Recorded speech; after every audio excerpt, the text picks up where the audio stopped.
kasambahay ng anak ng triplets at ang ama ng mga ito ay ang kanyang amo. 18 years old pa lamang ang babae nang pinalayas ito ng sariling ina dahil nabuntis. Simulan natin ang kwento. Sa malawak at tahimik na hardin ng mansyon ng pamilya Montenegro, nagmumuni-muni si Danica habang tinatapos ang kanyang aralin sa ilalim ng punong mangga. Ang liwanag ng buwan ay parang pahiwatig ng isang sikreto na tila tumitibok sa kanyang dibdib tuwing makikita niya si Ken. Danica! Tawag ng malalim na tinig mula sa likuran. Napalingon siya at nakita si Ken na nakatayo. Suot ang itim na polo na lalong nagpapatingkad sa makisig nitong itsura. Waring ang lahat ng ilaw ng buwan ay nakatuon na rito. Sir, kailangan niyo po ba ako? Tanong ni Danica. Pilit na iniwas ang tingin sa mga matang parang binabasa ang kanyang kaluluwa. Hindi ka ba nilalamig dito? 10:00 na ng gabi. Baka magkasakit ka. May pag-aalala lang sad ni Ken. Naku, hindi po sir. Gusto ko lang po talagang tapusin ang assignment ko. Final paper ko na po kasi ito sa teaching strategies eh. Paliwanag ni Danica habang pinipilit na itago ang kaba ng kanyang puso. Umupo si Ken sa tabi niya. Isang bagay na hindi niya inaasahan. Pwede ko bang makita? Tanong ni Ken. Heto po. Inabot ni Danica ang kanyang notebook, nanginginig ang kamay habang iniabot iyon sa kanya. Binigyan siya ni Ken ng ngiti, isang ngiting tila maglalapit ng buwan at lupa. Ang sipag mo talaga, Danica. Hindi ko alam kung paano mo nagagawang pagsabayin ng trabaho at pag-aaral. Manghang saad ni Ken. Wala naman po akong choice sir eh. Gusto ko pong makatapos ng pag-aaral para makatulong po sa pamilya. Tahimik silang dalawa, ngunit puno ng kahulugan ang katahimikang yun. Sa pagitan ng ihip ng hangin ay naglagas ang mga dahon. Naramdaman ni Danica ang kakaibang init na tila nagsasabing may nagbabagang damdamin sa pagitan nila. Habang lumilipas ang mga araw, napansin ng lahat ang pagiging malapit ng dalawa. Ang dating tahimik na kasambahay ay unti-unting nagkaroon ng kulay ang mga pisngi tuwing nasa paligid si Ken. Ngunit kasabay nito ang mga bulong ng duda sa kanyang isipan. Danica, seryoso ka ba sa nararamdaman mo? Tanong niya sa kanyang sarili habang nakatingin sa salamin isang gabi. Mahalaga para sa kanya ang kanyang trabaho at reputasyon. Hindi niya alam kung tama bang hayaan ang damdaming ito para kay Ken. Isang lalaking napakalayo ng estado sa buhay kumpara sa kanya. Isang gabi na datna ni Ken si Danica sa library, abala sa pagbabasa ng libro. Danica, bakit gising ka pa? Tanong nito habang dahan-dahang lumapit. Nagulat si Danica. Sir Ken, akala ko po natutulog kayo. Aniya, hindi ako makatulog, naalala ko. May utang pa akong kwento sa'yo. Tawa nga ni Ken. Kwento? Takang tanong naman ni Danica. Umupo si Ken sa harap niya at kumiti. Oo, sabi mo dati gusto mong malaman kung bakit palaging tahimik ang mansyon. Kahit na napakalaki nito. Ani ni Ken. Ngumiti si Danica. Tanda ng kanyang interes. Opo, parang laging may lungkot ang mansyon na to. Pansin naman ni Danica. Ito kasi ang naging tahimik na saksi ng maraming alaala.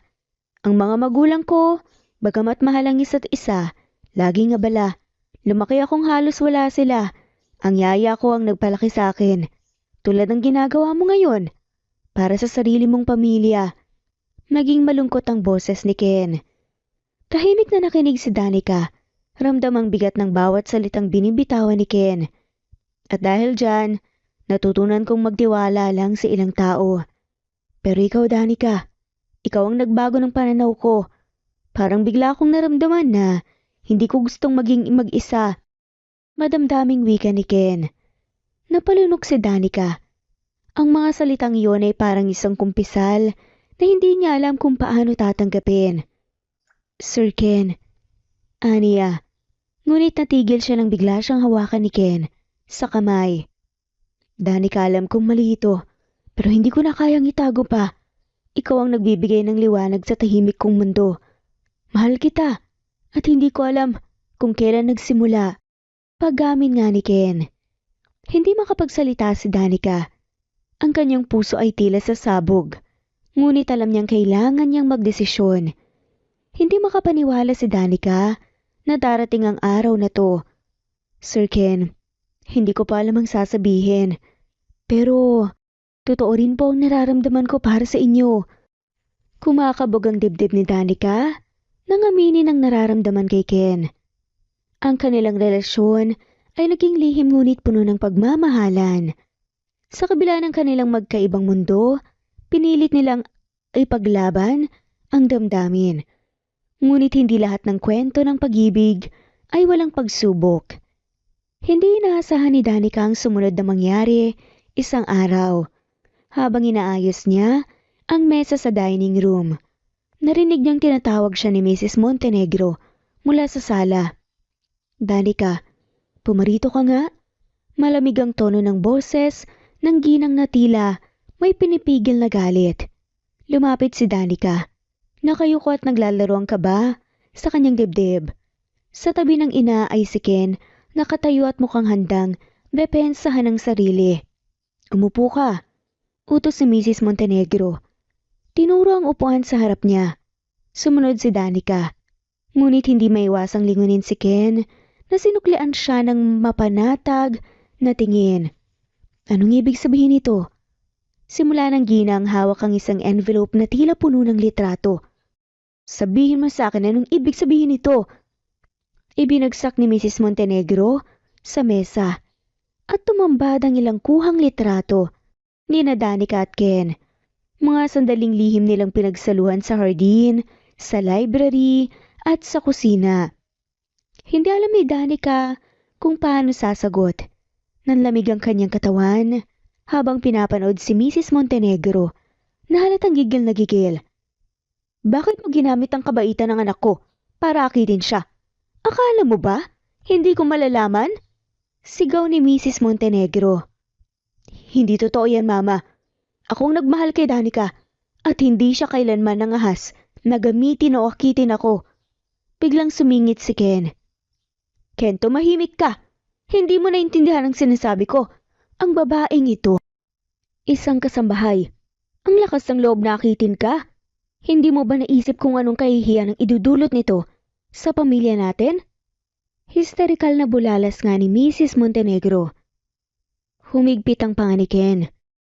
Ngunit bago pa nga siya makapagsalita, tumayo si Danica nanginginig, ngunit may tapang na sabi nito. Pasensya na po, Mrs. Montenegro. Pero hindi ko po intensyong sirain ang pamilya niyo. Hindi ko po sinadyang mahalin si Sir Ken. Pero totoo po ang nararamdaman ko para sa kanya. Hindi ko po siya ginagamit, gaya ng iniisip niyo. Nanginginig ang boses ni Danica na saad nito. Napatingin si Mrs. Montenegro kay Danica. Ang kanyang mga mata ay puno ng paghamak. At anong gagawin mo? Magpapakasal kayo? Sasama ka sa mundo namin? Danica, bata ka pa para maintindihan ang pag-ibig. Hindi sapat para itawid ang napakalaking agwat ng estado ng buhay na iyo. Mama, tumigil ka na. Tama na ang pagmamaliit mo kay Danica. Hindi niya kasalanan na mahalin ako. Malalim ang kanyang boses na saad ni Ken. Ken, napaka-ipokrito mo. Isipin mo ang pangalan ng pamilya natin, ang negosyo natin, ang reputasyon natin. At ikaw, babagsak sa isang babaeng kasambahay? Isang estudyante? Paano mo ipapaliwanag yan sa mga kaibigan natin, sa board ng kumpanya? Sigaw ng ina ni Ken. Ma, hindi ako nabubuhay para sa opinyon nila. Alam kong hindi mo kailanman naintindihan ang ibig sabihin ng pagmamahal dahil ni minsan, hindi mo yun pinakita sa akin.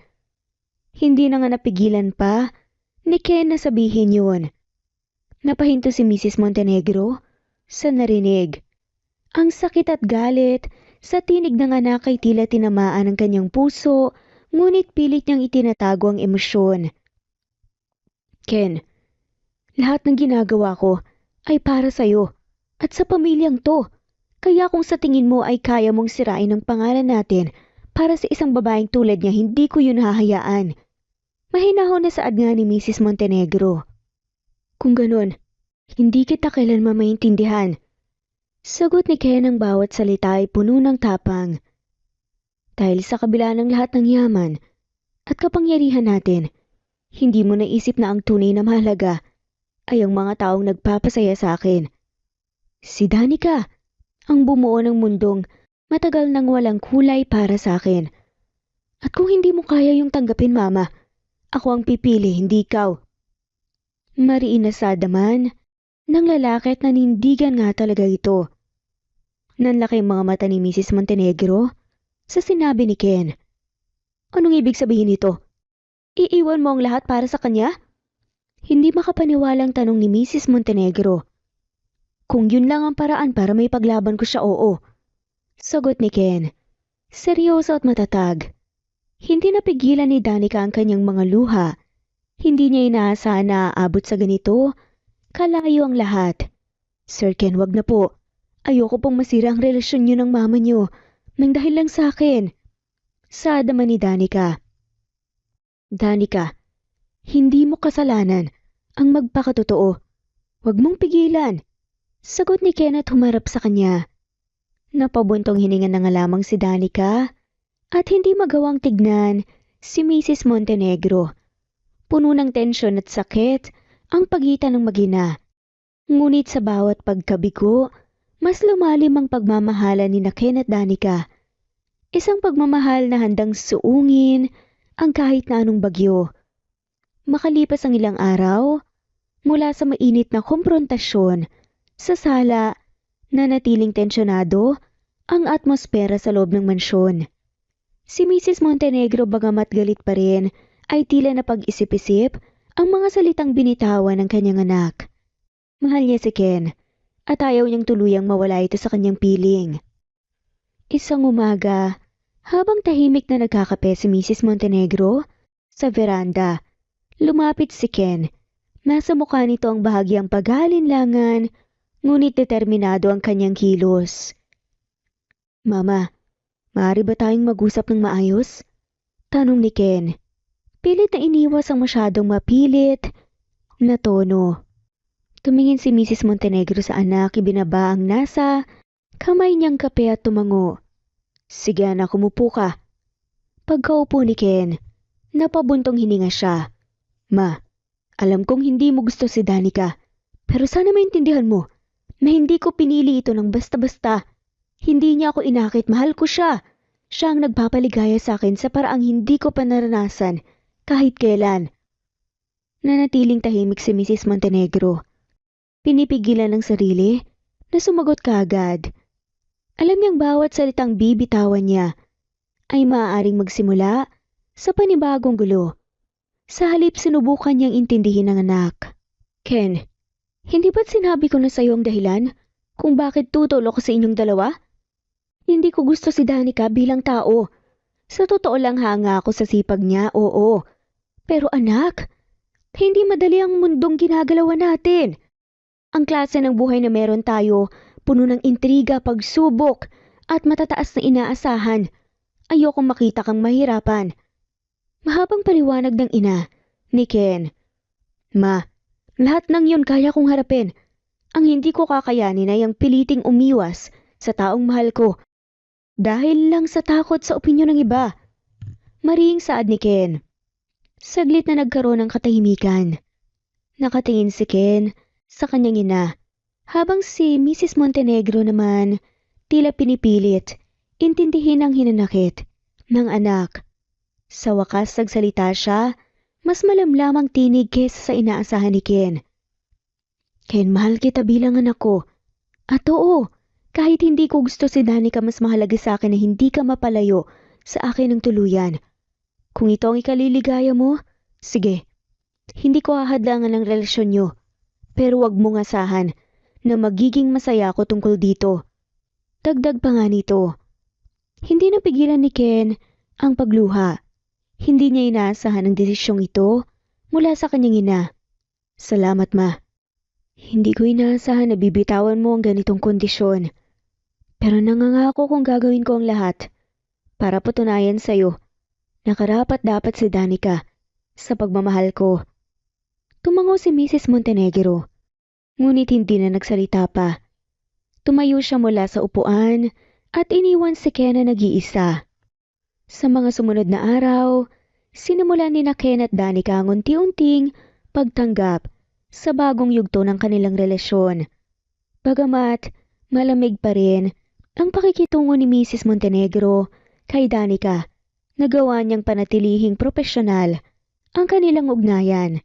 Ang mga staff ng mansyon ay nagsimulang mag-usap-usap tungkol sa kakaibang tensyon, ngunit walang sino man ang naglakas loob na tanungin ng mga Montenegros tungkol dito. Samantalang habang nakasakay si Danica sa lumang jeep patungo sa kanilang bahay, ramdam niya ang halong kaba at pananabik. Matagal na rin simula nang huli siyang umuwi. Pagdating niya sa bahay, bumungad na nga lamang ang lumang bahay na gawa sa kahoy. Sa pintuan nakatayo si Marta, ang kanyang madrasta, nakapamewang at may masungit na ekspresyon. "Oh, ikaw pala. Ano naman ang sadya mo?" tanong ng madrasta ni Danica. Halata ang lamig sa boses. "Nanay, dinalaw ko lang po kayo at gusto ko rin pong ipakita to." Ipinakita ni Danica ang kanyang mga medalya at sertipiko. Pilit na ngumiti, ngunit alam niyang hindi ito madaling mapabilib. Ngunit imbes na ngumiti pabalik, kumunot ang noo ni Marta at napailing. "Ano naman ang pakialam ko dyan? Medalya lang yan. Hindi naman yan nakakain eh. Imbes na mag-aksaya ka ng oras sa pag-aaral, sana nagtrabaho ka na lang para makapagpadala ka ng pera dito." Natigilan si Danica. Kahit na paulit-ulit na sumasagi sa isip niya na hindi siya kailanman matutumbasan ng pagmamahal ng ina, umaasa pa rin siyang isang araw ay magbabago ang lahat. "Nay, ginagawa ko naman po to para sa ating lahat. Kapag nakatapos po ko, makahanap ako ng mas maayos na trabaho, matutulungan ko po kayo." Paliwanag niya. Nanginginig ang boses. "Puro ka na lang pangako, Danica.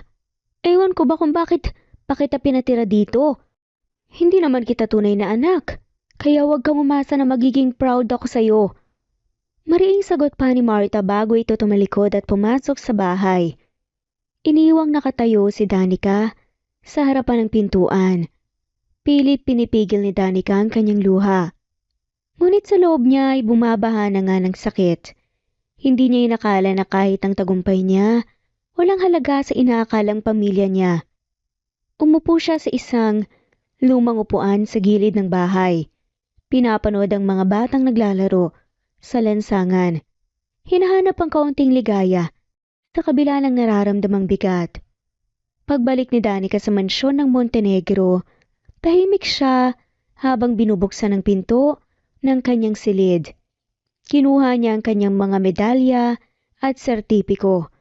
Marahang inilagay sa mesa, ngunit hindi niya maiwasang muling maramdaman ang bigat ng tinuran ng kanyang ina. "Hindi ko naman talaga siya tunay na nanay," bulong niya sa sarili.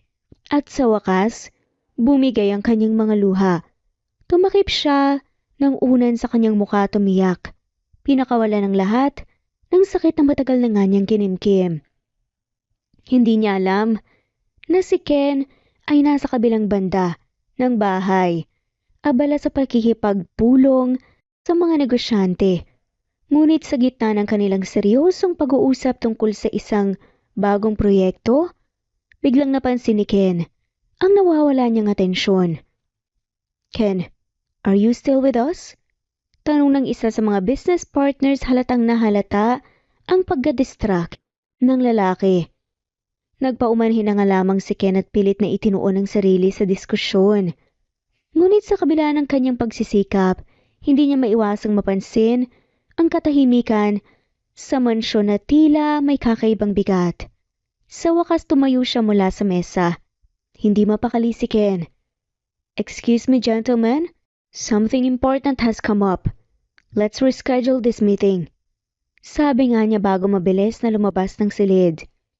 Pagdating ni Ken sa silid ni Danica, marahan siyang kumatok. Danica? Tawag niya. Ngunit walang sumagot. Kaya't dahan-dahan niyang binuksan ang pinto at tumambad sa kanya si Danica. Nakayakap sa una umiiyak. Danica, anong nangyari? Tanong ni Ken. Lumapit at naupo sa gilid ng kama. Lumingon si Danica at namumugto ang mata. Ken, pasensya na. Ayokong istorbohin ka. Alam kong abala ka sa trabaho. Paus na saad ni Danica. Wala nang mas mahalaga sa'yo. Putol naman ni Ken. Marahang hinawakan ng kamay ni Danica. Sabihin mo sa akin kung anong nangyari. Kinuwento ni Danica ang lahat ng naganap sa pagbisita niya sa kanyang madrasta. Ang salitang bumalot sa kanya ng sakit. At ang pakiramdam ng kawalan ng halaga habang nagsasalita siya, hindi maiwasang mag-init ang dugo ni Ken. Danica, hindi mo kailangang patuloy na maghabol ng pagmamahal mula sa isang taong hindi nakikita ang halaga mo. Ikaw ang pinakamabuting taong nakilala ko. At kung hindi yun nakikita ng ibang tao, sila ang may problema, hindi ikaw. Pagpapalakas ng loob ni Ken kay Danica. Ken, pero siya na lang ang tanging pamilya ko. Sabi ni Danica. Nangihinang napayuko. Kahit galit siya sa akin, gusto ko pa rin siyang mapasaya.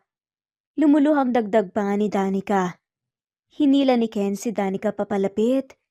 Niyakap siya ng mahigpit. Danica, pamilya mo rin ako. At gagawin ko ang lahat para mapunan ng pagkukulang ng kahit sino pa sa buhay mo. Huwag mo nang hayaang saktan ka pa niya. Dito ka sa piling ko. Hindi kita pababayaan. Napayakap na nga lamang si Danica kay Ken habang patuloy ang pag-agos ng kanyang luha. Sa gitna ng kanyang pighati, nagawa pa rin niyang maramdaman ang init at katiyakan ng pagmamahal ni Ken. Salamat, Ken. Hindi ko alam kung anong gagawin ko kung wala ka. Bulong niya. Mahigpit na yakap ang binata. Kinabukasan maagang nagising si Ken. Nagdesisyon siyang kausapin si Mrs. Montenegro tungkol sa nararamdaman ni Danica. Hindi na nga niya kayang makita ang mahal niya na patuloy nang sasaktan. Ma, kailangan nating mag-usap. Seryosong sabi ni Ken habang nag-aalmusal ang ginang. Tinignan siya ni Mrs. Montenegro. Bahagyang nagulat sa determinasyon sa tinig ng anak. Ano na naman to, Ken? Tungkol kay Danica. Hindi lang ikaw ang nagbibigay sa kanya ng sakit ng loob. Ang madrasta niya. Sinasabihan siyang walang halaga. Hindi siya tanggap ng sarili niyang pamilya. At ikaw naman, tinutulak mo siya palayo. Gusto ko lang sabihin na hindi ko hahayaan na masira siya nang dahil sa tingin ng ibang tao sa kanya. Seryosong saad pa nga ni Ken. Tahimik na nakinig si Mrs. Montenegro. Hindi siya agad sumagot. Ngunit napansin ni Ken ang bahagyang paglambot ng kanyang ekspresyon. Ken, alam kong mahalaga siya sa'yo. Pero hindi mo pwedeng akuin lahat ng bigat ng mundo niya. Sabi ni Mrs. Montenegro, mas mahinahon kesa dati. Hindi ko po inaako ang lahat, ma. Sinusuportahan ko lang siya. Sana balang araw makita mo rin ang pagmamahal ko sa kanya. Untag ni Ken. Tumango si Mrs. Montenegro. Ngunit hindi na nagsalita pa. Habang palapit si Ken kay Danica, sa hardin ng mansyon buo ang kanyang loob na ipakita kay Danica na ano man ang mangyari, hindi siya bibitaw. At sa kabila ng lahat ng hirap, nanatili silang magkasama, nilalabanan ng bawat unos na dumarating. Hating gabi na, nang dumating si Ken sa mansyon. Amoy alak ang lalaki. Bahagyang pasuray-suray habang pinipilit maglakad ng diretsyo. Kakagaling lang niya sa isang engrandeng birthday party ng isa sa matalik niyang kaibigan. Pagkamat sanay nang uminom, tila napasobra siya ngayong gabi. Danica, nasan si Danica? Bulong niya habang pumapasok sa mansyon, hinahanap ang familiar na presensya ng dalaga. Hindi alintana ni Ken ang mga katulong na nagtataka sa kanyang anyo. Ang nais lamang niya ay makita ang babaeng mahal niya. Samantala si Danica naman ay nasa kusina naghahanda ng maiinom na gatas. Nang marinig ang maingay na yabag mula sa sala, Agad niyang sinilip kung sino yun. Sir Ken? Tawag niya. Kita ang pagkabahala sa kanyang muka. Agad niyang nilapitan ang binata na nakaupo sa sofa. Hawak ang ulo na tila inaalo ang sarili. Pagkakita kay Danica, biglang umaliwala sa mukha ni Ken. Ngumiti ito ng malaki. Pagamat halatang lasing pa rin. Danica, ikaw pala. Lasing na wika nga ni Ken. Sir Ken, lasing kayo. Sambit ni Danica. Pilit siyang itinatayo mula sa sofa. Halika po, akayin ko kayo sa kwarto ninyo. Ngunit imbes na tumayo, agad hinawakan ni Ken ang kanyang kamay at tumitig sa kanya ng malalim. Alam mo ba kung gaano kita kamahal, Danica? Alam mo ba kung gaano mo pinasaya ang buhay ko? Sunod-sunod na tanong ni Ken. Napatigil si Danica sa kanyang pagakay. Bagamat sanay na nga siya sa pagiging malambing ni Ken, iba ang tono ng boses nito ngayon. Parang mas matindi ang nararamdaman ni Ken. Sir Ken, magpahinga na po kayo. Maaga pa ang trabaho niyo bukas. Pilit na inaayos ni Danica ang sitwasyon, ngunit hindi siya pinakawalan ni Ken. Ken, pagtutuwid nga niya. Kapag tayo lang dalawa, Danica, tawagin mo akong Ken. Untag naman ni Ken. Hindi na kumibo pa si Danica at hinila na nga siya pauwi sa kwarto ng binata. Sa kabila ng kanyang pag-aalala, tahimik niyang iniisip kung totoo ba ang mga sinasabi nito o dala lamang ng kalasingan. Pagdating nila sa kwarto, dahan-dahan niyang inakay si Ken papunta sa kama. Umupo ang binata sa gilid nito. Hawak pa rin ang kamay ni Danica. Bakit ka ganyan? Bakit sobrang mahalaga mo sa akin? Tanong ni Ken. Ang boses nito puno ng emosyon. Alam mo bang, araw-araw kong pinapasalamatan ng Diyos dahil nakalala kita? Paus na sambit pa nga ni Ken, namumungay ang mga mata. Ken, pigil ni Danica. Pilit pinapakalma ang sarili. Hindi niya alam kung paano haharapin ang ganitong eksena lalo't lasing ang lalaki. Magpahinga na po tayo, bukas na lang po tayo mag-usap. Suwestyon naman ni Danica. Ngunit bago siya makaalis, biglang hinila ni Ken ang kanyang kamay. Dahilan upang bumagsak sa kama sa tabi nito. Nagulat si Danica ngunit hindi niya magawang tumayo kaagad. Danica, wag mo akong iwan. Wag na wag. Bulong ni Ken. Hinaplos ang mukha ni Danica gamit ang nanginginig nitong kamay. Ken, lasing ka. Hindi mo alam ang sinasabi mo. Pabulong na sagot naman ni Danica at pilit na umiwas nang tingin ngunit nararamdaman niya ang labi nito sa kanya. Malambot, mainit at puno ng damdaming hindi niya may paliwanag. Ken, bulong ni Danica, ngunit hindi siya pinakinggan ng binata. Patuloy siya nitong hinalikan at bagamat may parte, nangisip niya na nagsasabing mali ito, hindi niya magawang itulak si Ken. Sa halip pinikit niya ang kanyang mga mata at tinanggap ang damdaming matagal na nga niyang itinatanggi sa sarili. Pagkatapos ng halik, ramdam ni Danica ang bilis ng tibok ng puso niya. Napatingin siya kay Ken na tila ba may kung anong apoy sa mata niya. Hindi pa rin siya makapaniwala sa mga nangyayari. Ken, tama na, lasing ka. Mahina niyang sabi. Pilit niyang iniangat ang sarili. Mula sa pagkakahiga ngunit agad siyang hinila ulit ng lalaki. Mas malapit pa. Danica, bulong nga ni Ken. Hinawakan ang magkabilang pisngi niya. Mas mariin ang titig. Alam mo bang matagal na kitang gusto? Hindi ko alam kung paano, pero hindi ko na kayang pigilan pa. Paulit-ulit na sinasabi ni Ken kay Danica. Hindi makapagsalita si Danica. Nang muli nga siyang tignan ni Ken, parang lahat ng inhibisyon niya nawala. Ramdam niya ang init ng bawat galaw nito. Ang kamay na dahan-dahang humahaplos sa kanyang pisngi pababa sa kanyang balikat. Ken, hindi ito tama. Pilit niyang sinabi ngunit mahina ang tunog ng boses niya. Alam niyang ang kanyang puso ay kumakampi sa kung ano ang nangyayari. Wala nang mas tama pa dito, Danica. Mahal kita at hindi ko kayang masaktan ka ulit, walang ibang kayang humadlang sa atin. Dugtong pa nga ni Ken. at inilapit ang mukha sa kanya. Sa muling paglapit ng kanyang labi dito na wala ng lahat ng alinlangan ni Danica. Niyakap niya si Ken. Damang-dama ang init ng pagmamahal nito. Sa bawat haplos at halik tila ba, lahat ng sakit na naramdaman niya noon ay unti-unting nawala. Marahang hinaplos ni Ken ang kanyang muka na para mang sinasamba siya. Ikaw lang ang gusto ko, Danica.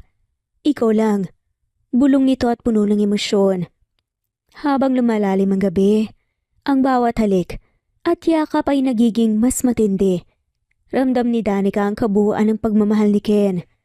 At sa kabila ng kanyang takot at pagdududa, hinayaan niyang maganap ang lahat. Matapos ang gabing puno ng damdamin, tahimik na nakahiga si Ken sa kama, yakap si Danica. Hawak pa rin ito ang kanyang kamay na parang ayaw ng pakawalan pa. Si Danica, nakatitig lamang sa kisame, iniisip ang mga nangyayari. Ang lahat ay parang panaginip, isang panaginip na hindi niya alam kung nais niyang magising mula rito. Danica, pangako hindi kita bibitawan. Mahina ang boses na saad nito. Napaluha si Danica sa mga salitang yun. Sa buong buhay niya, ngayon lang niya naramdaman ito na may halaga siya, na minamahal siya ng buo. Ken, mahal kita ng sobra. Bulong din ang babae tinaplos ang buhok nito at madamdamin ngang hinalikan sa noo. Ngunit kasabay ng kanyang mga salita ay ang lalahaning kung paano nila haharapin ang kinabukasan. Alam niyang hindi magiging madali ang lahat, ngunit isa lang ang sigurado. Mahal niya si Ken at handa siyang ipaglaban ito kahit kanino. Habang bumubukas ang unang liwanag ng umaga, niyakap niya si Ken. Niyakap din siya pabalik nito ng mas mahigpit. Tila ba ito ang kanyang tahanan, ang lugar kung saan hindi siya kailanman bibitawan. Sa malawak na kusina ng mansyon, abala ang mga kasambahay sa kani-kanilang gawain, ngunit sa bawat sandali ng katahimikan may bumubulong. Tila hindi maiiwasan ang pag-uusap tungkol sa hindi inaasahang pag-iibigan ni na Ken at Danica. Alam mo ba, nakita ko mismo si Sir Ken na hinahatid si Danica sa kwarto niya nung isang gabi. Sambit ni Clarice, ang isa sa mga tagapagluto habang hinihiwa ang karne. Talaga? Hindi pa lasing daw si Sir Ken nun? Sagot nga ni Flora, isa pang katulong na naglalagay ng mga plato sa tray. Kaya siguro nila ako pinakiusapang magdala ng sopas kinaumagahan. Bulalas pa nga ni Flora. Alam mo, Clarice, hindi mo akalaing aabot sa ganito ang closeness nila. Di ba parang kakaiba na talaga? Lagi silang magkasama kahit na sa maliit na bagay. Sad pa ni Jenny. Nag-uusap pa nga ang tatlo sa mahinang tinig. Ngunit halata sa kanilang mga kilos na hindi sila makapaniwala sa kanilang nalalaman. Pero isipin mo naman, Danica lang yun. Ano bang meron siya para mahalin siya ni Sir Ken? Napakasimple niya, no? Ani pa nga ni Clarice, may halong pagdududa sa boses. Naku, baka naman ginagamit lang niya si Sir Ken para umangat. Sabi pa nga ni Flora halatang naiinggit. Hoy, tigilan niyo na nga. Baka marinig tayo ni Danica. Kung totoo nga ang relasyon nila, hindi ba parang nakakahiya sa pamilya ng Montenegro?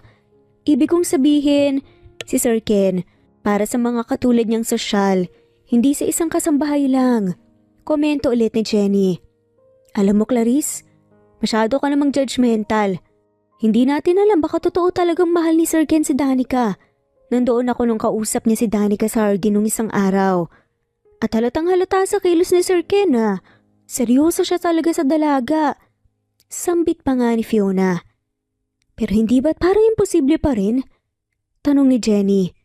Tumigil ang pag-mop at tumingin sa mga kasamahan. Si Mrs. Montenegro pa nga lang. Siguradong hindi matutuwa kapag nalaman niya to. May panlalait. Sa boses na saad pa nga ni Jenny.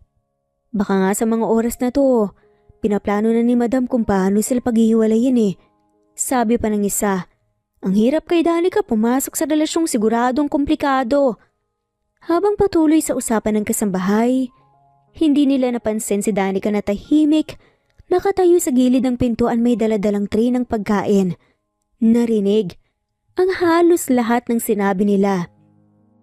Pasensya na, dadaan lang po ako. Magalang na sabi na nga lamang niya. Nilalabanan ng luha sa kanyang mga mata. Sanay na si Danica sa mga panlalait ng mga kasambahay, kaya normal na lamang ito. Pag-alis niya nagkatinginan ng tatlo. Baka narinig tayo. Iyan naman. Nakakaawa rin siya. Sad pa nga ng mga kasambahay. Sa kabilang banda si Danica ay dumiretso sa hardin. Pilit na pinapakalmang sarili habang pinupunasan ng luha sa kanyang mga pisngi. Biglang sumulpot si Ken sa kanyang harapan. Danica, may problema ba? Tanong nito, nag-aalala. Pero umiling si Danica at pilit na ngumiti. Wala, Ken. Naisip ko lang masyado yatang komplikado ang lahat. Mahinang saad ni Danica. Kung may narinig ka man, wag mo silang pansinin. Hindi naman nila tayo kilala ng lubusan at ang pagmamahala natin. Ngumiti si Danica. Yun lang ang kanyang naging sagot. Siya pa rin ang pipiliin ito. Isang tanghali inimbitahan siya ni Ken na magpunta sa isang pribadong lugar malapit sa kanilang ancestral home. Isang ilog na madalas niyang puntahan nung bata pa siya. Tara Danica, gusto kong dalhin ka sa lugar na mahalaga sa akin. Sabi ni Ken habang hawak ang kamay ng dalaga. Pagdating nila roon, napatigil si Danica sa ganda ng tanawin. Ang ilog ay napapalibutan ng matatayog na puno at ang tubig ay kasing linaw ng kristal. Isang maliit na mesa ang inihanda ni Ken sa gilid ng ilog, puno ng mga pagkain paborito nila pareho. Ken, ang ganda dito. Sampit ni Danica habang inahahain ng pagkain. Gusto kong dito natin gugulin ang araw na to. Wala nang ibang tao, walang istorbo. Sagot pa nga ni Ken at tumitig sa kanya. Habang kumakain sila, panay ang kwentuhan nila tungkol sa mga plano sa hinaharap. Danica, palang araw alis tayo rito. Bubuo tayo ng sarili nating pamilya. Ilalayo kita sa lahat ng gulo. Pangako ni Ken. Hinawakan ng kamay ng dalaga. Ngumiti si Danica. Ngunit sa likod ng kanyang isipan ay may pangamba. Alam niyang hindi magiging madali ang lahat. Lalo na't alam niyang malaki ang kontrol ng ina ni Ken sa buhay nito. Kinabukasan habang nagwawali si Danica sa hardin, lumapit sa kanya ang isa sa mga kasambahay. Danica, may narinig akong balita, sabi ni Jenny. Halatang nag-aalangan. Takang tanong naman ni Danica, kahit may kutob na nga siya, sa sasabihin nito. Pinapa-arrange marriage ni Mrs. Montenegro si Sir Ken sa anak ng isa sa pinakamayamang pamilya sa lungsod. Sagot ni Jenny. Halata ang kabado sa mukha nito. Parang biglang bumagsak ang mundo ni Danica. Hindi siya makapaniwala sa narinig. Sigurado ka ba dyan? Tanong ni Danica. Pilit na pinapakalma ang sarili. Oo darating daw mamaya yung babae rito para makipag-usap kay Mrs. Montenegro at kay Sir Ken. Usal ni Jenny. Hindi mapakali si Danica buong araw. At nang bandang hapon, nakita niya ang babaeng tinutukoy. Nakaalala ito sa ina ni Ken habang papasok ng mansyon. Ang babae ay maganda, matangkad, may maputing kutis at halatang may mataas na pinag-aralan. Sa likuran nila ay si Ken. Tahimik, ngunit halatang hindi komportable. Pinagmasdan ni Danica mula sa malayo ngunit nang makita niyang tumawa si Ken, sa sinabi ng babae parang tinuhog ang puso niya ng matatalas na karayom. Hindi na nga niya kinaya pang manood. Tumakbo siya pabalik sa kanyang kwarto at doon ibinuhos ang lahat ng kanyang sakit. Bakit ganito? Bakit hindi pwedeng maging kami lang? Bulong niya habang umiiyak. Hindi niya alam kung ano ang gagawin. Alam niyang mahal siya ni Ken. Ngunit paano kung mas piliin ito ang kagustuhan ng ina kaysa sa kanya? Sa gitna ng kanyang pagiyak, naramdaman niya ang pagbukas ng pinto. Pagtingin niya, nandoon si Ken. Danica, tawag nito halatang nag-aalala. Lumapit ito at naupo sa gilid ng kama. Anong nangyayari? Tanong ni Ken at tinawakan ng mga kamay ni Danica. Hindi sumagot si Danica.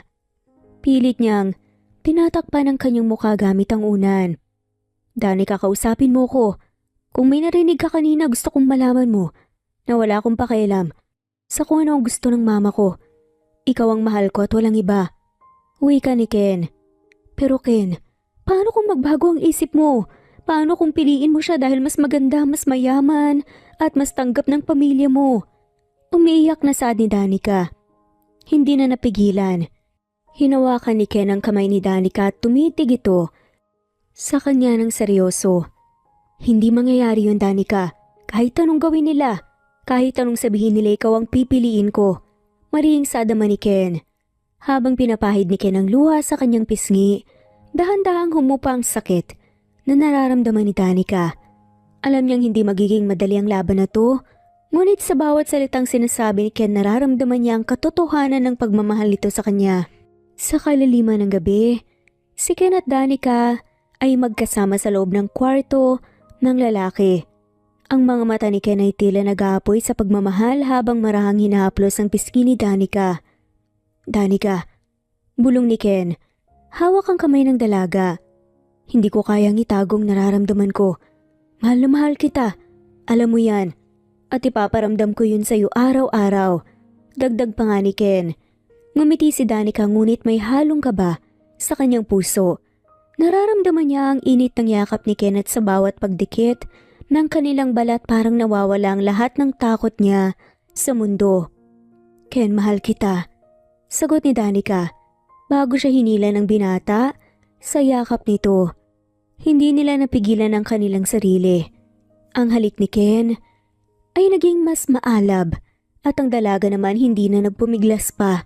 Unti-unti nilang hinubad ang kanilang mga balabal ng walang pag-aalinlangan hanggang sa tuluyan na nga silang dalhin ng kanilang damdamin.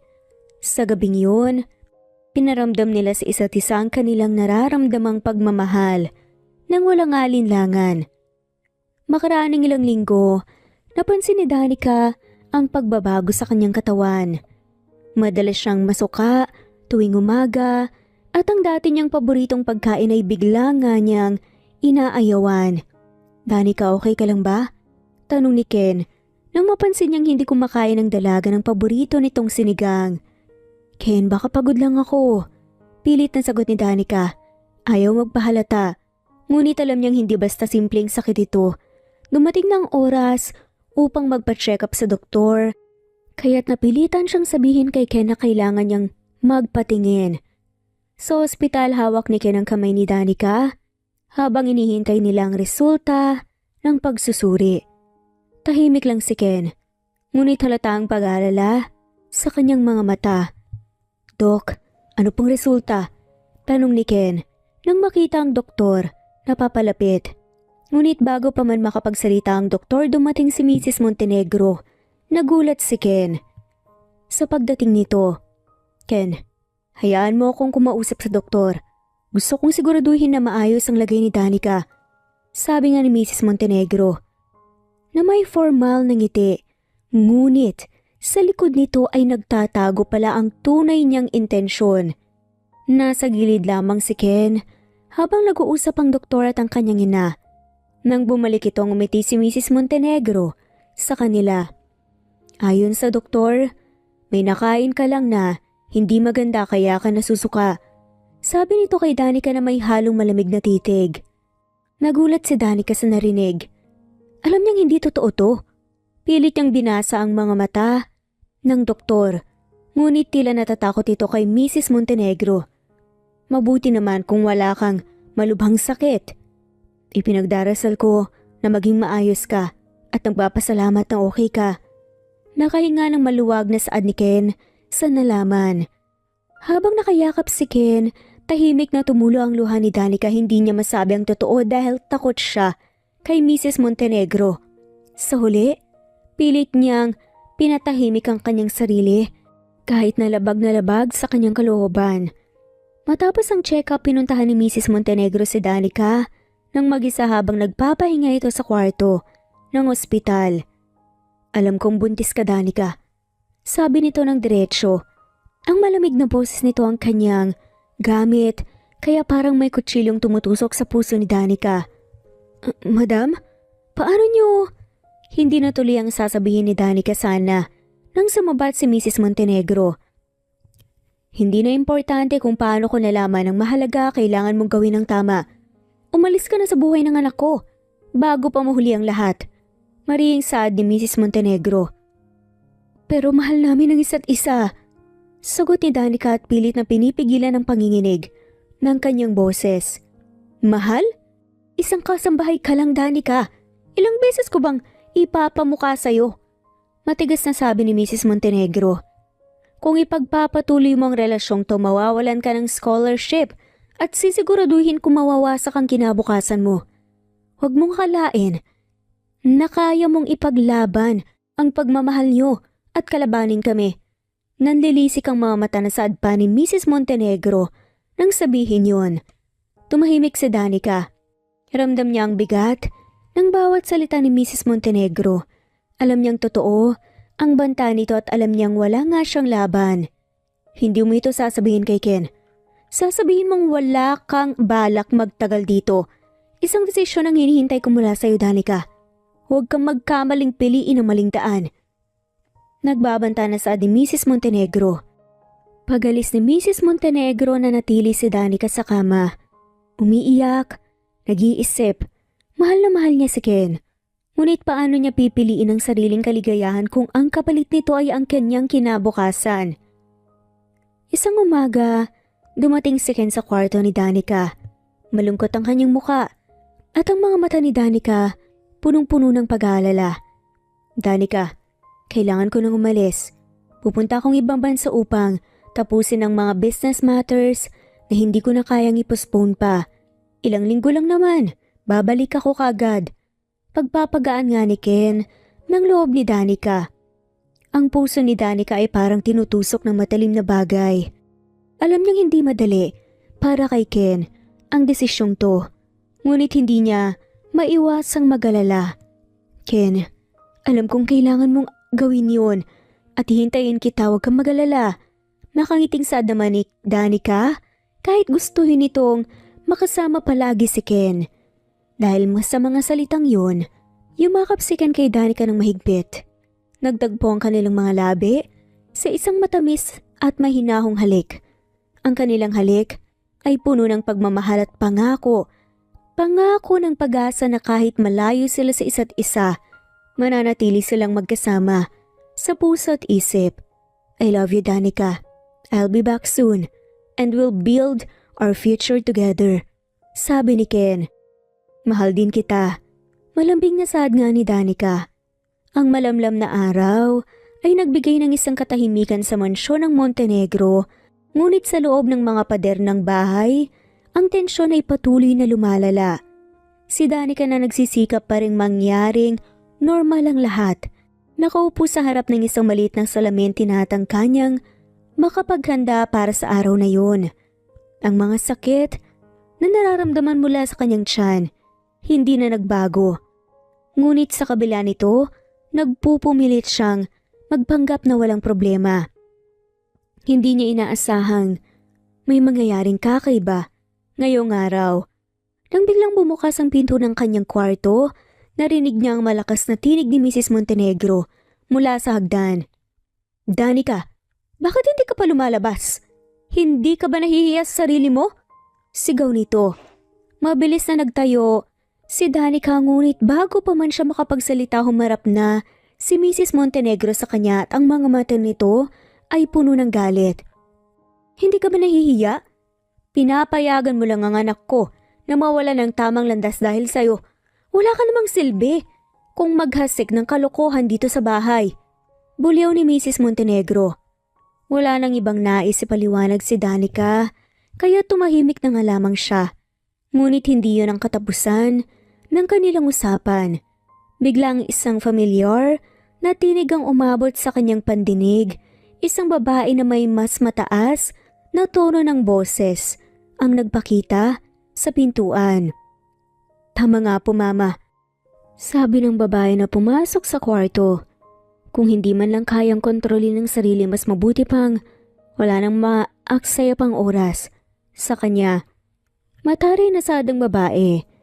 Si Claire ang fiancé ni Ken, matangkad at may suot na mamahaling damit. Ang bawat galaw ng babae puno ng pagpapakita ng kayabangan at tiwala sa sarili. Ngunit sa kabila ng lahat ng ito, may isang bagay na sa mata ni Danica ay hindi maikakaila. Ang ugali ng babaeng ito ay halos kasing sama ng kay Mrs. Montenegro. Ken will never choose someone like you, dagdag pa ni Claire. Ang mata nito ay matalim. Ikaw lang ay isang simpleng kasambahay. Anong karapatan mong pumasok sa buhay ni Ken? Wala kang alam sa tamang relasyon. Asik ni Claire. Lumugar ka! Bumangon si Danica mula sa pagkakaupo at kahit na ang sakit ay kumakalat mula sa kanyang tiyan, pilit nga niyang kinuha ang lakas na tumayo sa harap ng dalawang babaeng naglalabas ng matatalas na salita sa kanya. Wala po akong ginagawang masama para kay Ken, sagot ni Danica nang mahinahon pero madiin. Anong klaseng babae ka? Kahit tanong gawin mo, hindi ka magiging karapat-dapat sa kanya. Hindi ko papayagan na mawasak ang pangalan ng pamilya namin dahil sa'yo. Bulalas nga ni Mrs. Montenegro. Nandilisik ang mga mata. Huwag mo kong gawing dahilan sa pagkatalo mo, Danica. Patuloy na dumagdag si Claire. Ang boses ay may pagkayabang. Hindi ka makakapasok sa aming mundo. Hindi kita bibigyan ng pagkakataon. May pandidiri sa boses ni Claire nang sabihin yun. Hindi ko po hiningi ang lahat ng to. Nais ko lang pong maging masaya sa piling ni Ken. Sagot niya. Kung merong hindi karapat-dapat sa lahat ng to, yun ay ang pagpapakita nyo ng hindi respeto sa akin at sa anak ko. Anas ni Danica. Sa mga salitang yun, hindi nakasagot si Mrs. Montenegro. Halata ang pagkainis at galit na nararamdaman nito. Ngunit ang hindi inaasahan ay ang mga kasunod na salita ni Claire. Tama na, Mama, sabi ni Claire, ngunit ang tono ng kanyang boses puno pa rin ng puot. Wala tayong makukuha sa pagpapalakas ng boses na to. Seryosong saad ni Claire. Isang malalim na buntong hiningang sumunod mula kay Mrs. Montenegro. Magsalita ka man o hindi, hindi ka pa rin karapat-dapat para kay Ken. Wika nga ni Mrs. Montenegro at iniwan nila si Danica. Ang mga salitang binitawan ay parang mga palaso na tumama sa kanyang puso. Nanatili si Danica sa kwarto. Ang kanyang katawan ay nahulog sa kama habang ang luha dumaloy mula sa kanyang mata.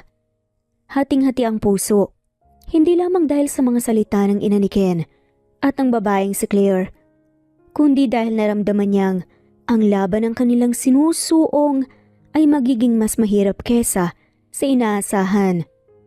Alam ni Danica na masakit, ngunit ito ang katotohanan. Ang hinaharap nila ni Ken puno ng mga pagsubok at baka dumating pa ang oras na magdesisyon si Ken at piliin siya ng walang takot. Ngunit hanggang sa ngayon ang mga pagsubok na to ay bahagi ng kanilang pagmamahal. Ilang araw nang nakalis si Ken hanggang sa dumating ang araw na tinangka ni Mrs. Montenegro na tapusin ang lahat ng koneksyon ni Danica sa kanilang pamilya.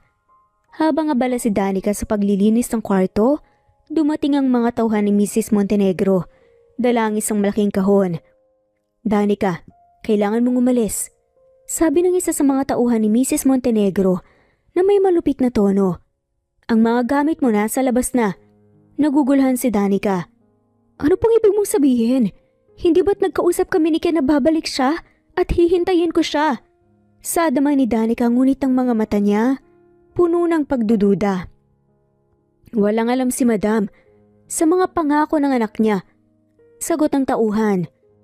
At tinulungan ang isa pang kasambahay na ilabas ang gamit ni Danica mula sa kanyang kwarto. Umiiyak si Danica. Tinangka niyang mangyaring kausapin si Mrs. Montenegro, ngunit hindi naman ito pumayag. Hindi na kita kailangan dito, matigas na sabi ng ina ni Ken. Bakit? Dahil buntis ka? Hindi kita hahayaang manatili dito. Wala kang lugar sa pamilya namin. Maring saad naman ni Mrs. Montenegro. Mabilis na kinuha ni Danica ang ilang mahalagang gamit na itinago nito sa isang bag. Nagmakaawa siya kay Mrs. Montenegro. "Madam, please, buntis po ako. Hindi ko kayang mag-isa. Ang anak mo, ang ama. Apo mo to. Kailangan ko ng tulong." Pero hindi siya pinansin ng matanda. Hindi siya pinansin hanggang sa wala na nga itong magawa. Habang ang malamig na hangin ng hating gabi ay sumasalubong sa kanya, naglakad si Danica sa madilim na kalsada. Hindi niya alam kung saan patungo pero wala na nga siyang ibang mapuntahan. Walang tahanan, walang pamilya na tatanggap sa kanya. Kaya napilitan siyang bumalik sa bahay ng kanyang stepmother, si Aling Marta. Mataas ang mga ulap at tila nakatadhana na nga na magiging malungkot na gabi para kay Danica. Sa kabila ng mga ulap, hindi rin nagtatago ang malaking takot sa puso ni Danica. Takot na mapagtulungan siya na mawala ng tahanan at mag-isa sa mundong puno ng hirap. Nang makalapit siya sa bahay ng kanyang ina, tinawagan niya ito sa pintuan, ngunit nagdadalawang isip siya. Alam niyang hindi siya lilingunin ng madrasta na may malasakit lalo pa at siya'y buntis. Pagbukas ng pinto, nakita ni Marta si Danica nabasa sa ulan. Hawak ang kanyang sinapupunan. "Anak, anong nangyari? Bakit basang-basa ka?" tanong ni Aling Marta, ngunit sa halip na pagtanggap, isang matalim na titig ang sumalubong sa kanya. "Nay, please, tulungan mo ko. Wala na akong ibang matatakbuhan, ikaw na lang po."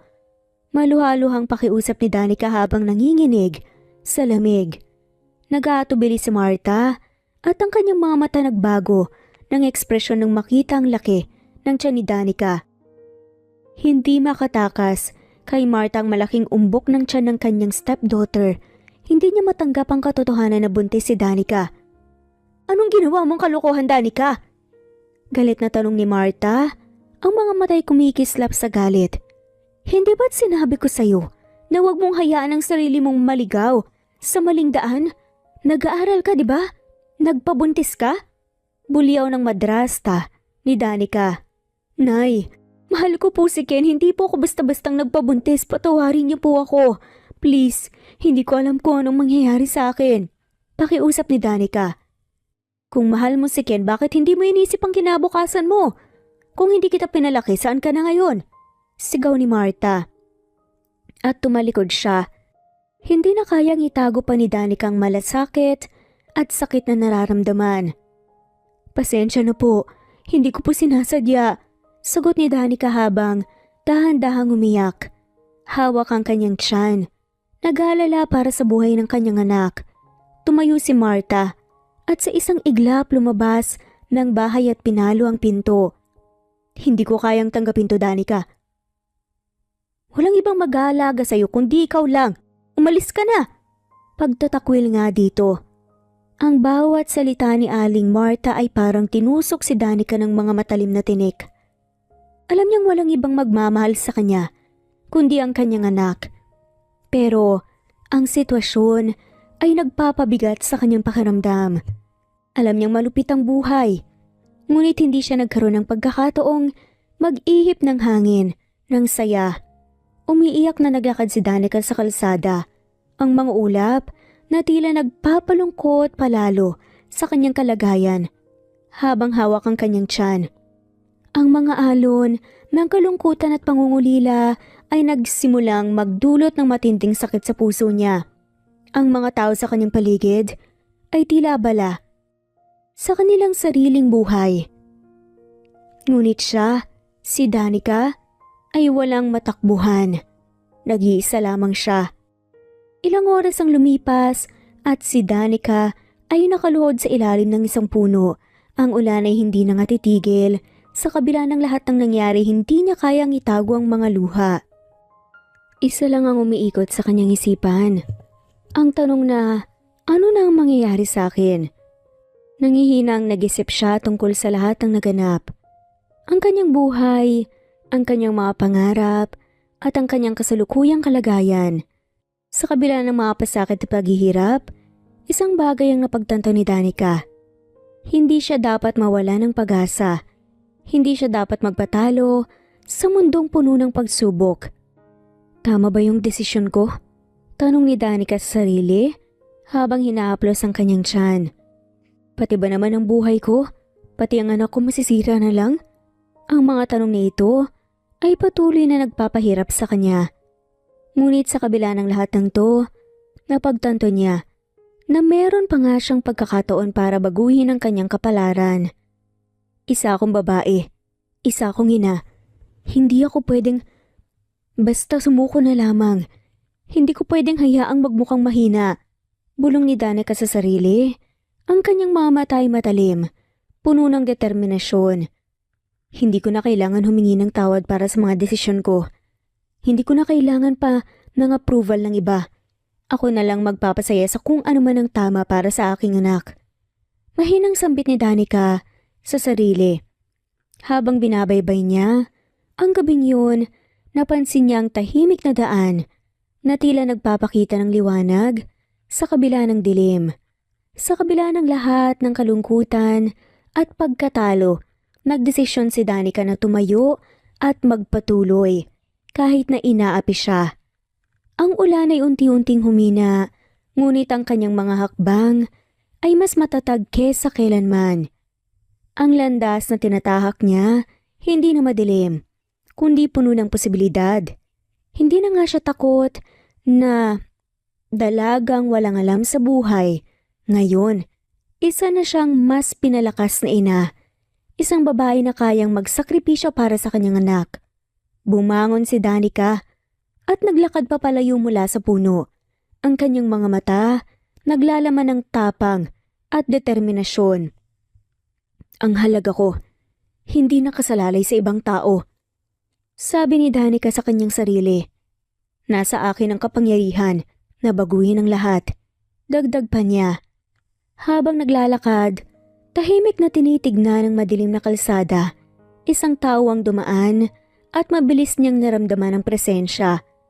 Ang isang magnanakaw ay inagaw ang kanyang cellphone at tumakbo. Hoy! Sigaw ni Danica, ngunit mabilis na tumakbo ang lalaki. Hindi siya makahabol. Walang natira sa kanya, kundi ang mga magaan na alaala ng kanilang mga pag-uusap ni Ken na para bang lahat ng yun ay nawalang parang hangin. Anong gagawin ko ngayon? Bulong ni Danica habang umuupo sa gilid ng kalsada. Ang isang pagkakataon, ang isang bagay na natutunan niyang mahalin ay parang isang pirasong buhangin na nawala sa kanyang mga kamay. Habang si Danica ay abala sa kanyang lungkot, isang hindi inaasahang presensya ang dumating. Si Marco. Nakatayo siya sa harapan ni Danica at nagalok ng tulong. Hey miss, mukhang may pinagdaraanan ka, sabi ni Marco na may malasakit na tinig. Pwede ba akong tumulong? Dagdag pa nga nito. Nagulat si Danica sa huling inaasahang alok. Hindi niya ito inaasahan. Ngunit hindi na nga niya kayang mag-isa. Isang araw lang siya sa kalsada. Yun, nang malapit nga siyang mawala ng pag-asa, ngunit narinig niya ang malumanay na tinig ni Marco na nagbibigay sa kanya o nag-aalok ng tulong. Ang cellphone ko, nawala. Sabi ni Danica habang tinitignan ang kanyang mga kamay. Wala akong paraan para makontak si Ken. Malungkot na saad pa nga nito. Alam ko, nakita kita kanina na naglalakad ng mag-isa. Kaya nag-alala ako. Kung gusto mo, pwede kang magtrabaho muna sa restaurant ko. Malaking tulong na para makapagsimula ka. Alok nga ni Marco habang inabot ang isang kamay upang tulungan siyang tumayo. Maghahanap na lang po ako ng ibang paraan. Sabi ni Danica, nanginginig pa ang mga labi mula sa pagiyak. Nagmamadali kang umalis ha? Hindi ko alam kung ano ang pinagdaraanan mo, pero kung makakatulong ako, nandito ako. Kung ayaw mo magsimula, hindi kita pipilitin. Ngunit kung gusto mong subukan, walang problema, tutulungan kita. Nakangiting saad nga ni Marco. Sa kabila ng hirap at takot na nararamdaman, hindi pa rin nakatanggi si Danica. Pinili niyang magtiwala kay Marco at tinanggap ang alok nito. Hindi alam kung anong magiging kapalit ng bawat hakbang na yon.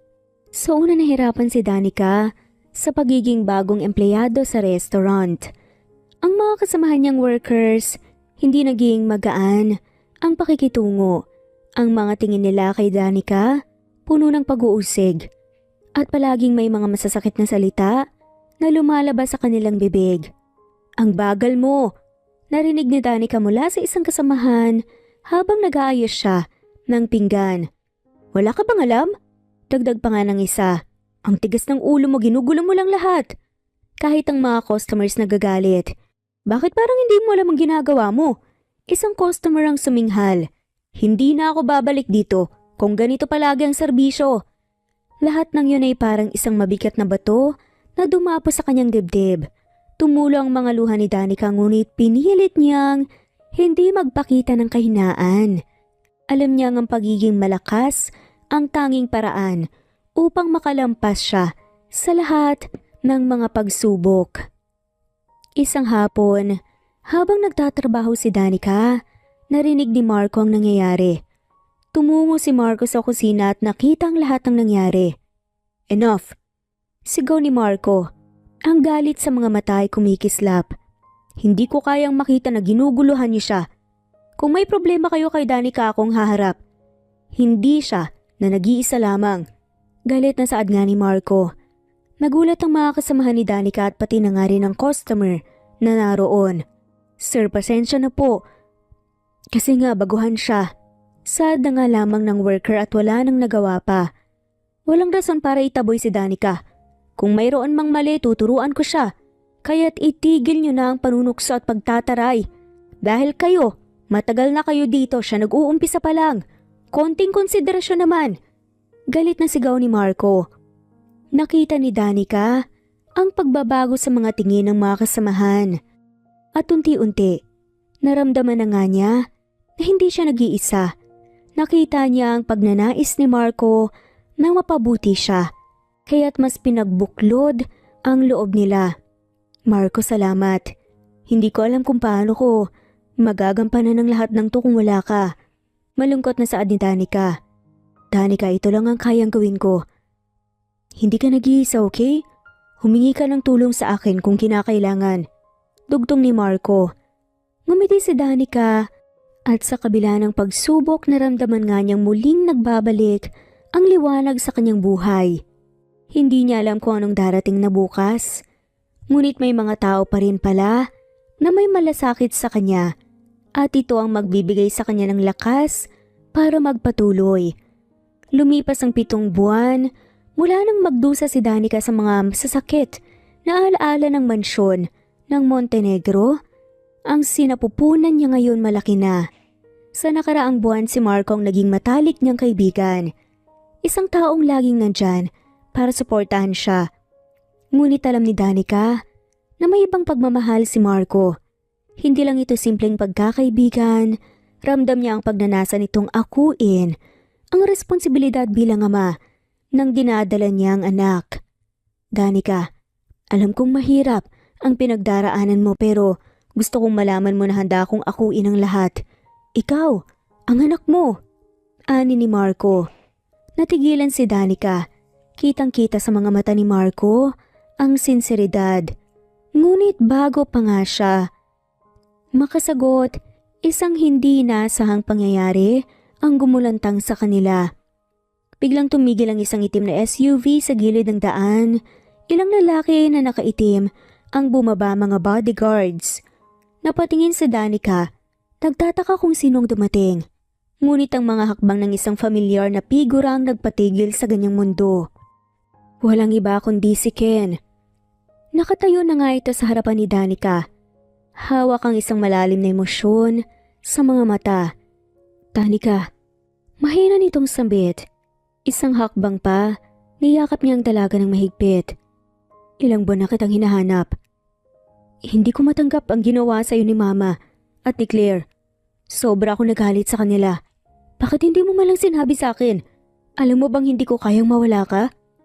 Maluhaluhang wika ni Ken. Napatigil si Danica at hindi alam kung anong sasabihin. Ngunit ang matagal na nga niyang pangungulila ay nagwagi. Tumulo ang mga luha sa kanyang mga mata at niyakap siya ni Ken. Pabalik. Ken, bakit ngayon ka lang dumating? Alam mo bang halos sumuko na ako sa paghihintay?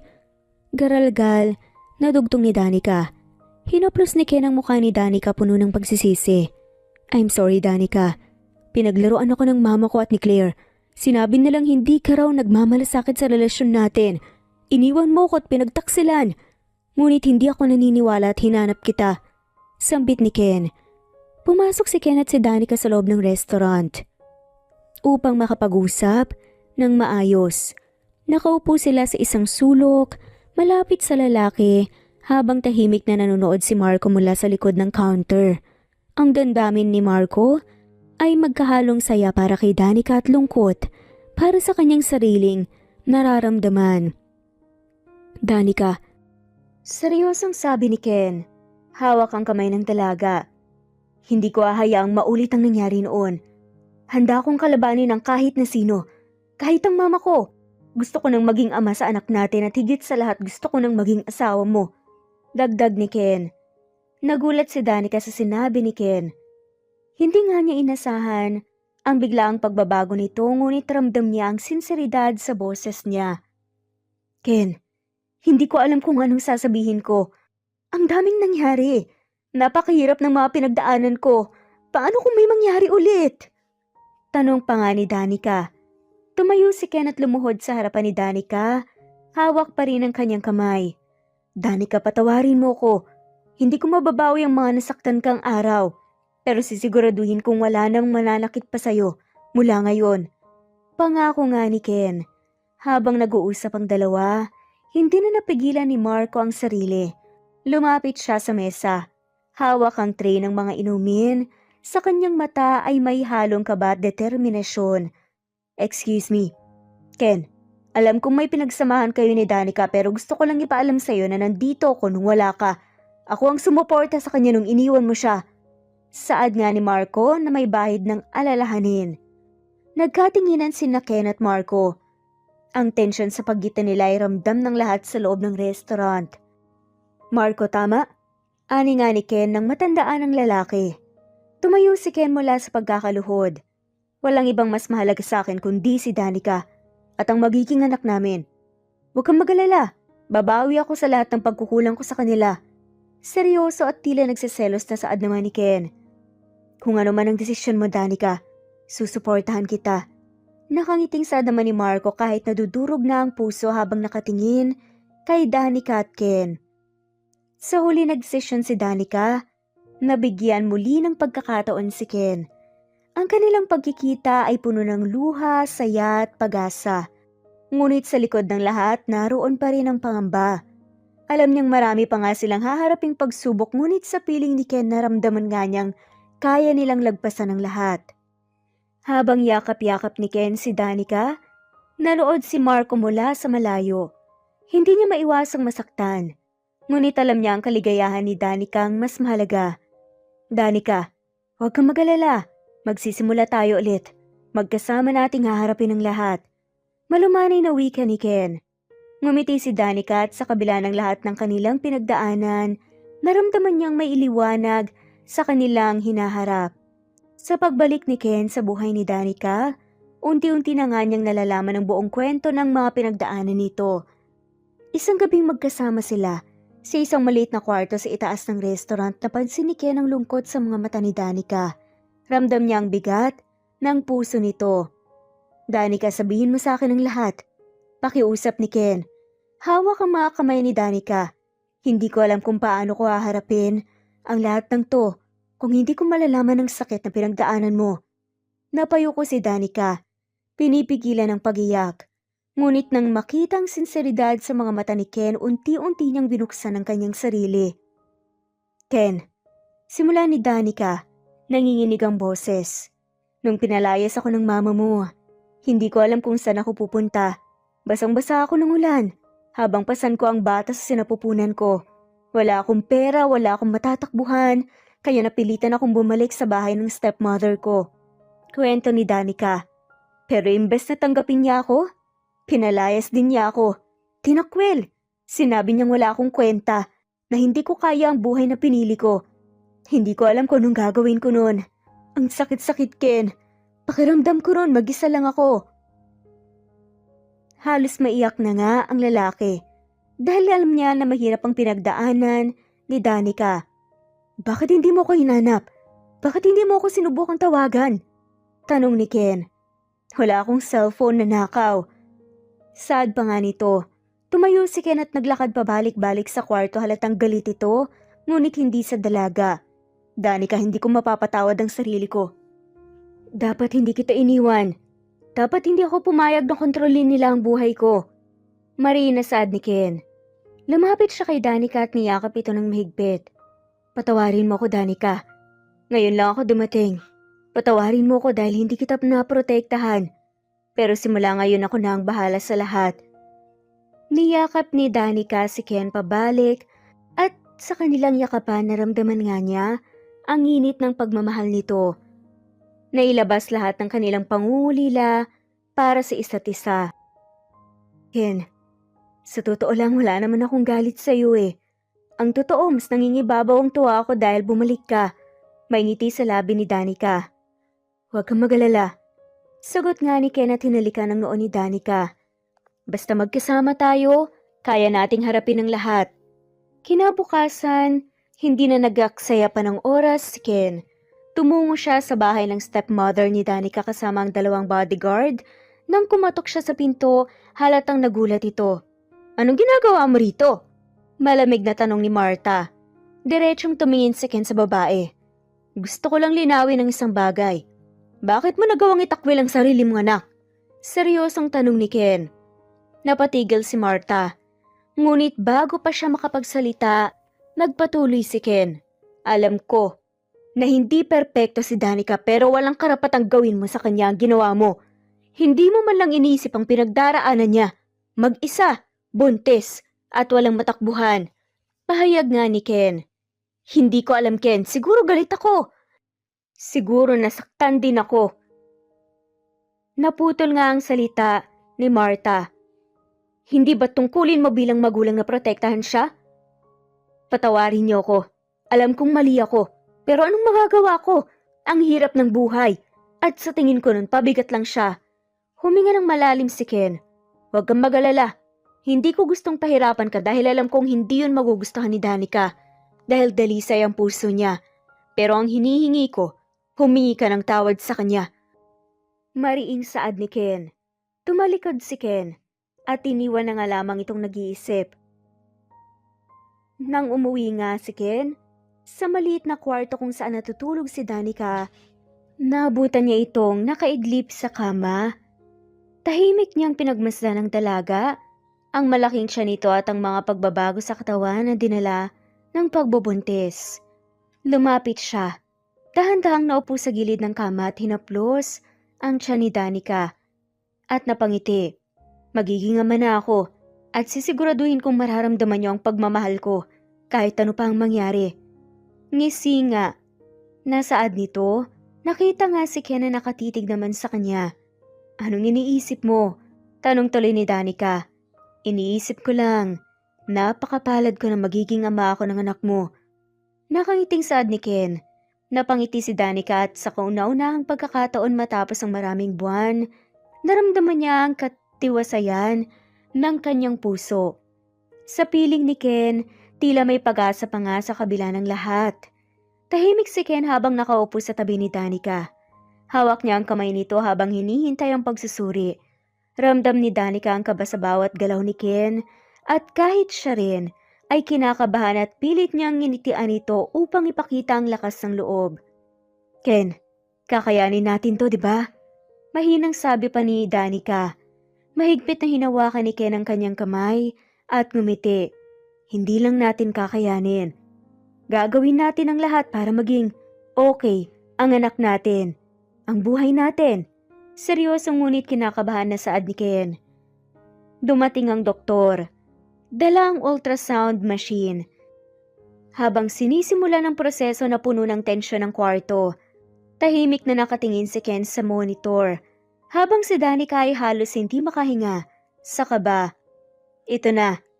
Mukhang hindi lang isa ang nakikita ko.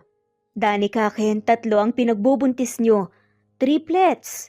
Tuwang-tuwa na saad pa nga ni Danica. Triplets? Sabay na tanong pa nila Danica at Ken. Hindi makapaniwala. Yes, at 3 sanggol, lahat malusog at maayos ang kalagayan. Napaiyak si Danica. Habang si Ken naman, hindi may paliwanag ang nararamdaman. Tumawa ito ng mahina at nanginginig pa ang mga kamay sa sobrang saya. Triplets, Danica. Hindi ko alam kung matatakot ba ako o matutuwa ng sobra. Natatakot ako, Ken. Pero alam ko na blessing to.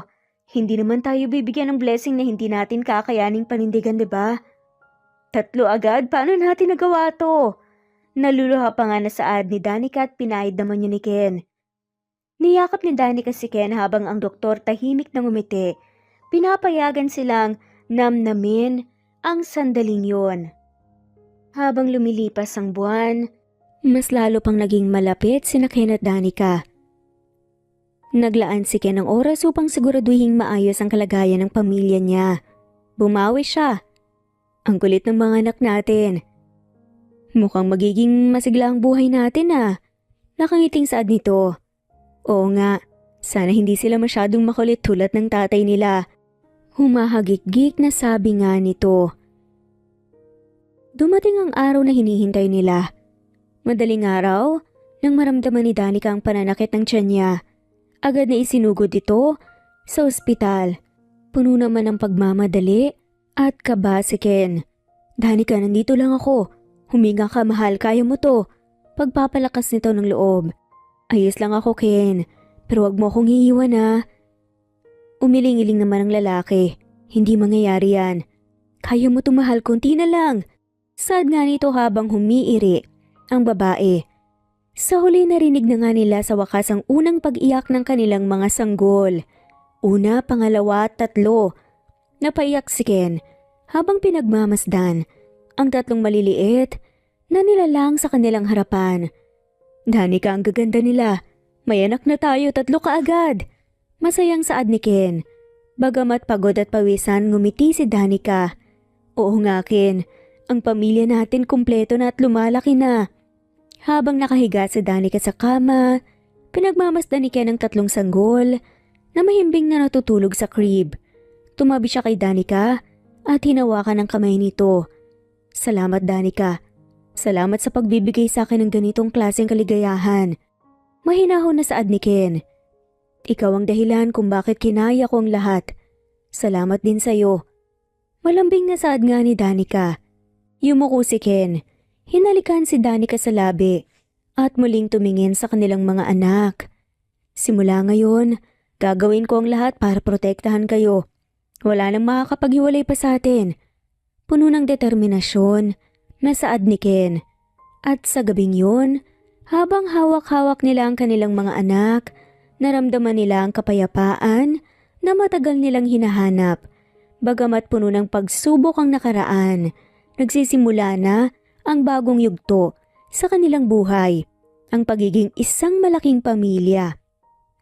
Sa veranda ng kanilang munting bahay na nakaharap sa dalampasigan, magkatabi sina Ken at Danica sa isang duyan.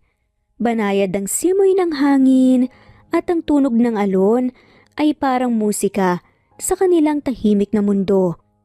Alam mo, Danica, sa lahat ng pinagdaanan natin, mas pinagpatibay pa tayo. Pinaniniwalaan ko na ikaw ang pinakamagandang nangyari sa buhay ko. Bulungan ni Ken habang nilalaro ang buhok ng asawa. Ngumiti si Danica, nakapikit habang ine-enjoy ang tahimik na sandali. Ikaw ang dahilan kung bakit kaya kong ngumiti sa kabila ng lahat, Ken. Salamat dahil hindi mo ko iniwan. Ani ni Danica. Niyakap ni Ken si Danica, inilapit ang kanyang mukha sa kanya. Hindi kita kayang iwan. Hindi ko rin kaya ang buhay na wala ka. Hinawakan niya ang baba ni Danica at marahan na hinalikan. Ngunit bago pa tuluyang malunod ang dalawa, sa kanilang halikan may maririnig nga na kaluskos mula sa loob ng bahay. Mama, Dada!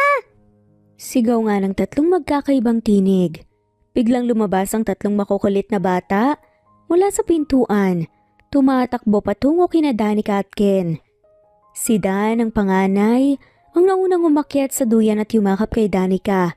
"Mama, gutom na po kami!"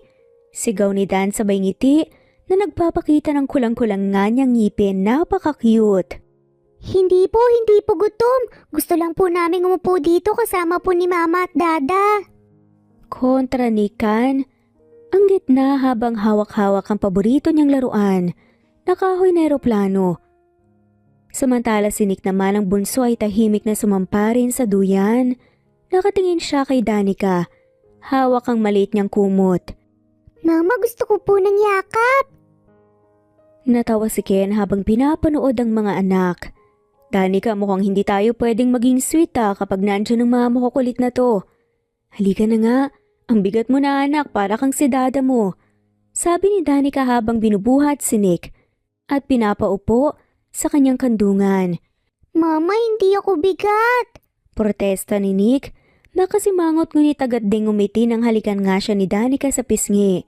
Samantala si Ken naman ay pilit na umaakyat sa kandungan ni Ken. Dada, karga mo po ako. Aba, big boy ka na. Dapat si Dada ang inaakyat mo, hindi ako. Saad nga ni Ken habang binubuhat ang anak. Mamas boy po kami. Sabay na sigaw nga ni Dan at Kan at nagtawanan pagkatapos. Paano naman si Dada? Kunwaring pagtatampo ni Ken pero ngumiti nang lumapit si Dan at yumakap sa leg niya. Love ka rin po namin, Dada. Sabi ni Dan sabay halik sa pisngi ng ama. Habang pinagmamasdan ni Danica ang triplets, napansin niya kung paano nila pinuno ang tahimik na buhay nila ni Ken. Ang saya at kulay. Hindi ko inakalang ganito pala kasarap ang buhay, Ken. Sabi niya habang hinahaplos ang buhok ni Nick na nakatulog na nga sa kanyang dibdib. Mama, Dada, mahal po namin kayo. Biglang nagsalita si Dan na nakahiga na nga sa tabi ni Danica. Ikaw talaga, Dan, ang sweet mo. Sabi ni Danica at kinurot ang pisngi ng anak. Mama, sweet din po ako. Sabi ni Kan habang nakangiti at pilit na humihingi ng atensyon. Ako rin. Hirit nga ni Nick na napadilat mula sa pagkakaidlip at biglang yumakap ng mahigpit kay Danica. Habang nilalaro ni Ken, ang triplets lumingon siya kay Danica at ngumiti. Alam mo, Danica, kahit anong hirap pa ang dumating basta magkasama tayo, kakayanin natin. Tumango si Danica at punong-puno ng pagmamahal sa kanyang mga mata habang tinitignan ng kanyang asawa at mga anak. Oo, Ken, ang pamilya natin ang magiging dahilan kung bakit tayo lalaban. Sa veranda na yon, kaharap ang dagat at ang liwanag ng papalubog na araw, nakita ni na Ken at Danica ang kanilang simpleng kaligayahan. Ang kanilang pamilya. Sa kabila ng lahat ng pinagdaanan nila, napatunayan nilang ang pagmamahal, pagtitiwala at pagkakaisang magdadala sa kanila sa tunay na kasiyahan. Ang kwento nila Ken at Danica ay paalala sa lahat na ang tunay na pagmamahal ay walang pinipiling estado sa buhay. Hindi ito nasusukat sa yaman o posisyon, kundi sa pagkakaroon ng tapang, tiwala at dedikasyon para sa isa't isa. Sa kabila ng mga hadlang at pagsubok, ang kanilang pagmamahalan ay naging sandigan nila para magpatuloy. Pinatunayan nilang hindi kailanman hadlang ang agwat ng buhay at hindi ito kailanman magiging batayan ng tunay na kaligayahan. Ang mahalaga ay ang pagkakaisa ng puso at ang kakayahang labanan ang kahit anong hamon kasama ang mga taong minamahal mo. Sa huli, ang buhay ay mas nagiging makulay kapag may pagmamahalan kahit gaano pa kasimple o kahirap ito. At dito na nga po nagtatapos ang kwentong pagmamahalan ni Danica at Ken. Maraming salamat po sa lahat na mawalang sawang sumusubaybay at shout out po sa inyong lahat. I-comment lamang po kung gusto nyong magpa-shout out. Muli ito ang Cat Amazing Stories PH. Thanks for listening and God bless everyone.